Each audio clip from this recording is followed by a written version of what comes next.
उसके साथ आप लोगों के साथ यहाँ पे कुछ और भी बात करते हैं। जैसे कि अगर हम बात करें केंद्रीय उच्च भूमि की, केंद्रीय उच्च भूमि में आपके क्या आते हैं, जैसे अरावली पर्वत, अरावली पर्वत आता है। फिर उसके बाद आता है मालवा का पठार। फिर उसके बाद और क्या आते हैं आपके, मालवा के पठार, अरावली पर्वत, बुंदेलखंड का पठार भी यहीं इसी में आता है। उसके बाद विंध्याचल और फिर सतपुड़ा, इनके बारे में अभी पढ़ाएंगे। ये आपके क्या है, केंद्रीय उच्च भूमि क्षेत्र हैं। अब सबसे पहले हम क्या बात करते हैं, अरावली पर्वत। अरावली पर्वत क्यों इम्पोर्टेंट है, क्या इसकी है, किस क्षेत्र तक, कहाँ तक ये फैला हुआ है। ठीक है, अब हम बात करते हैं अरावली पर्वत। आपकी अरावली पर्वत ऐसे है, ये कहाँ है, यहाँ पे है आपका राजस्थान। ठीक है, ये है आपका क्या, अरावली पर्वत। अरावली पर्वत कहाँ है, अगर आपसे पूछे कि दिल्ली, हरियाणा की सीमा से लेकर यहाँ क्या है, गुजरात, गुजरात तक ये क्या है, इतनी लंबी सीमा है किसकी, अरावली पर्वत की, कि दिल्ली, हरियाणा और गुजरात की सीमा तक ये फैला हुआ है।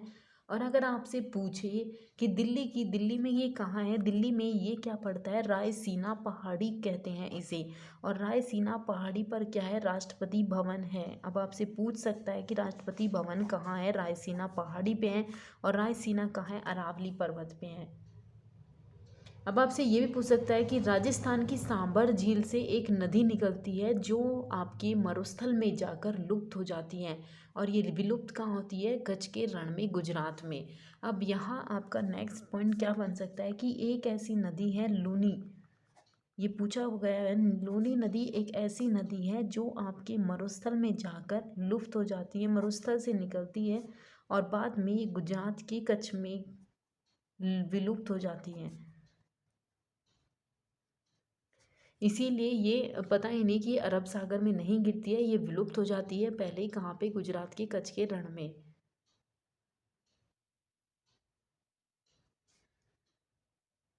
उसके बाद यहाँ पे एक और है राजस्थान।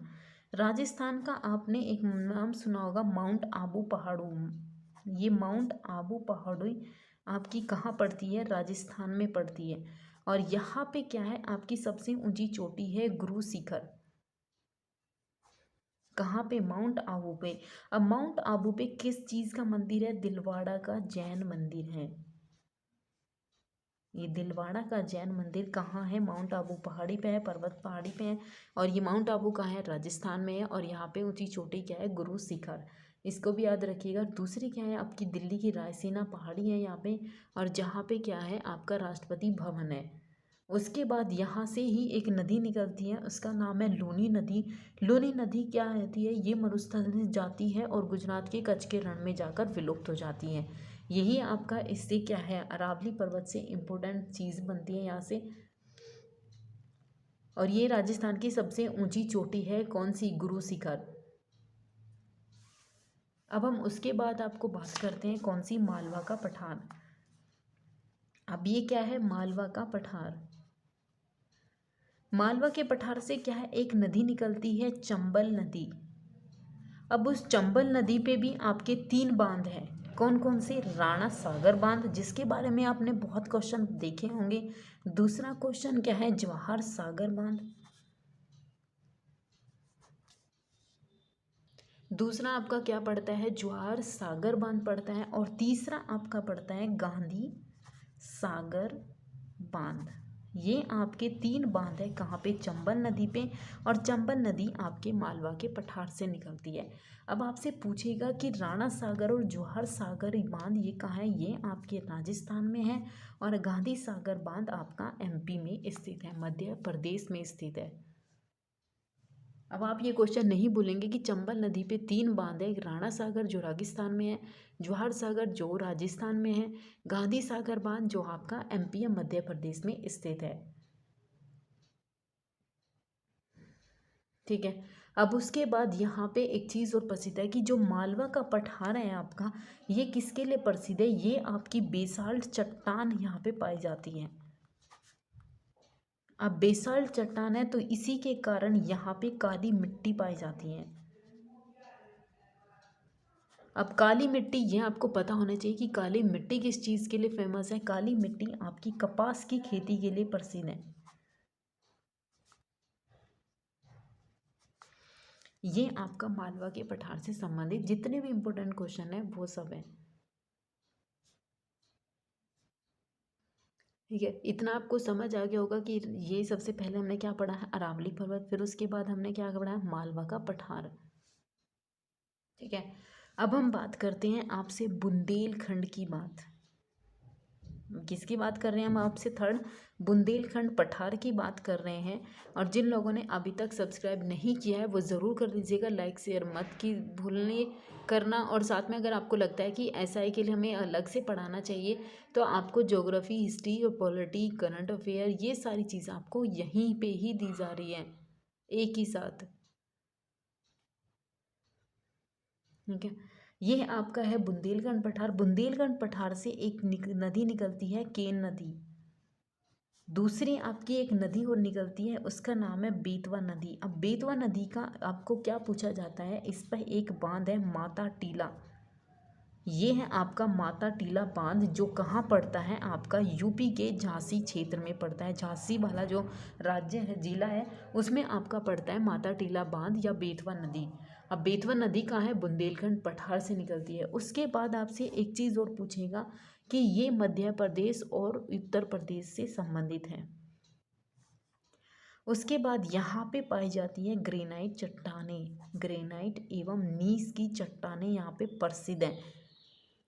अब ये इसके फेमस है तो इसके लिए कौन सी मिट्टी पाई जाएगी, लाल मिट्टी। क्योंकि इससे पहले जब मालवा का पठार पड़ रहे थे तो वहाँ पे क्या थी, बेसाल्ट चट्टान थी। बेसाल्ट चट्टान आपकी काली मिट्टियों के लिए फेमस है। बुंदेलखंड पठार आपका ग्रेनाइट नीस चट्टान पाई जाती है, और ये किसके लिए फेमस है, लाल मिट्टी के लिए फेमस है। जब ये लाल मिट्टी है तो यहाँ पे किस तरीके की फसलें उगाई जाती है, मोटे अनाज और साथ में तिलहन। ये आपकी पूछ सकते हैं कि लाल मिट्टी में किस तरह के आपको खाद्यान्न मिलेंगे, मोटे अनाज और तिलहन। मोटे अनाज में क्या होते हैं, जैसे ज्वार, बाजरा, मक्का, चना, ये। और इसमें क्या होते हैं आपका तिल, सरसों, अलसी, सूरजमुखी, ये सारे आपके क्या होते हैं, तिलहन होते हैं। अब अगर आपसे पूछ ले कि यहाँ पे उत्तर प्रदेश के किस जिले से ये आप लोग हैं, यहाँ पे क्या बुंदेलखंड पठार है, क्योंकि ये पूछ सकता है। तो ये कहाँ पड़ता है, एक आपका है झांसी, ललितपुर, ये आपके बुंदेलखंड में पड़ने वाले हैं आपका। फिर उसके बाद है आपका जालौन, फिर है चित्रकूट, उसके बाद बांदा, फिर हमीरपुर और फिर महोबा। ये आपको एक, ये आपके कहाँ पड़ते हैं, बुंदेलखंड पठार के में स्थित है ये सारे।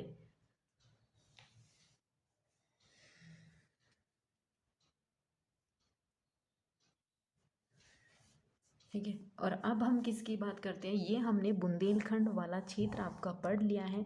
अब हम बात करते हैं आपसे विंध्याचल पर्वत की बातें। विंध्याचल पर्वत क्या है ये भी पता होगा कि क्यों फेमस है।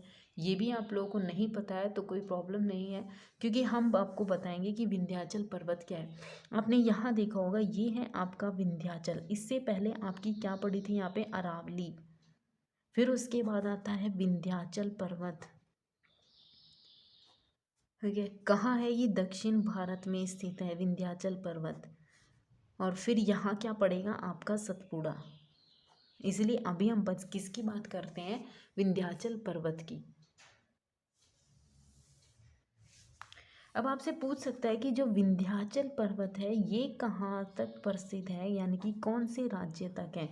सबसे पहले ये क्या है, गुजरात में भी है विंध्याचल पर्वत। उसके बाद मध्य प्रदेश और प्लस उत्तर प्रदेश में भी स्थित है। उसके बाद आपका बिहार में भी है। अब बिहार में कैसे है, कैमूर पहाड़ी जो है यहाँ पे, ये इसी पे ही है, विंध्याचल पर्वत पर। अब यहाँ पे विंध्याचल पर्वत की सबसे प्रसिद्धि क्या पाई जाती है, यहाँ पे चूना पत्थर की प्राप्ति होती है। चूना पत्थर की प्राप्ति होती है। अब चूना पत्थर कहीं में काम आता है, भवन निर्माण में काम आता है।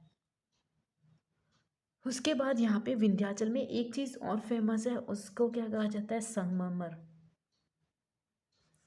और आपका हीरा। ये दो बहुत फेमस हैं आपके विंध्याचल पर्वत से। जैसे आपने देखा होगा कि यूपी का सोनभद्र, मिर्जापुर, ये आपके चूना पत्थर संगमरमर इनके लिए बहुत फेमस है उत्तर प्रदेश के। ठीक है, अब आपका विंध्याचल भी पर्वत भी हो चुका है। अब उसके बाद हम बात करते हैं आपकी किसकी बात, सतपुड़ा। ये आपका क्या है, सतपुड़ा पर्वत है, जिसे अभी बताया गया था कि सतपुड़ा है। अब आपसे पूछ सकता है कि सतपुड़ा क्यों प्रसिद्ध है। सतपुड़ा के उत्तर में नर्मदा नदी है और दक्षिण में क्या है, ताप्ती नदी है। ये दोनों ही ब्रंश घाटी से बहती हैं, जो आपकी अरब सागर में जाकर गिर जाती हैं। यानी कि पूर्वी क्षेत्र की नहीं, ये पश्चिमी क्षेत्र में है, यानी कि पश्चिम की ओर बहने वाली नदियाँ हैं। अब आपसे क्या पूछेगा, अब आपसे आप पूछ सकता है कि जो सतपुड़ा है वो आपकी गुजरात में भी है, उसके बाद मध्य प्रदेश में है और उसके बाद आपके छत्तीसगढ़ में है। मध्य प्रदेश में आपने एक पहाड़ी पढ़ी होगी, महादेव की पहाड़ी, महादेव पहाड़ी। इसकी सबसे ऊंची चोटी का नाम है पंचमढ़ी। जो आपसे पूछा गया है कि महादेव या सतपुड़ा पे कौन सी पहाड़ी है, महादेव पहाड़ी। महादेव पहाड़ी की या सतपुड़ा की सबसे ऊंची चोटी कौन सी है, एमपी में है, पंचमढ़ी है, ये इसकी सबसे ऊंची चोटी है। और यहाँ का ही पंचमढ़ी के नाम से ही एक पर्यटन स्थल भी है, जिसको लोग देखने के लिए भी जाते हैं। उसके बाद आपका छत्तीसगढ़ में क्या है, मैकाल पर्वत। ठीक है, ये आपका मैकाल पर्वत है यहाँ पे। और ये इसके लिए बहुत फेमस है सतपुड़ा, क्योंकि सतपुड़ा के उत्तर में आपकी नर्मदा है और सतपुड़ा के दक्षिण में आपकी क्या बहती है, यहाँ पे ताप्ती नदी है।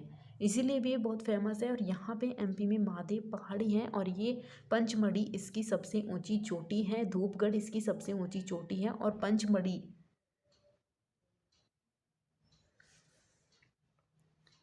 आपको सॉरी, यहाँ पे क्या है, जो पंचमढ़ी है ये आपका पर्यटन स्थल है और महादेव की सबसे ऊंची चोटी का नाम है धूपगढ़। ये इसकी चोटी है जो आपकी मध्य प्रदेश में स्थित है और ये आपका पर्यटन स्थल है पंचमढ़ी। और महादेव की सबसे ऊंची चोटी का नाम है धूपगढ़, जो कि मध्य प्रदेश में स्थित है।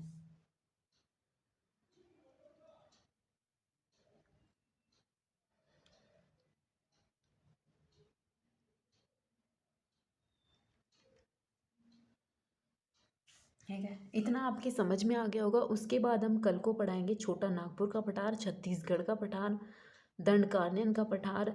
ये क्यों प्रसिद्ध है, क्योंकि यहाँ पे बहुत सारी चीज़ें पूछ सकते हैं कि अभ्रक कौन से लिए प्रसिद्ध है, कोयले के लिए कौन सी है, दामोदर नदी, स्वर्ण नदी। इतना आप लोगों के समझ आ गया होगा। इसे लाइक शेयर ज़रूर कीजिएगा, जिन लोगों ने सब्सक्राइब नहीं किया वो ज़रूर कर लीजिएगा।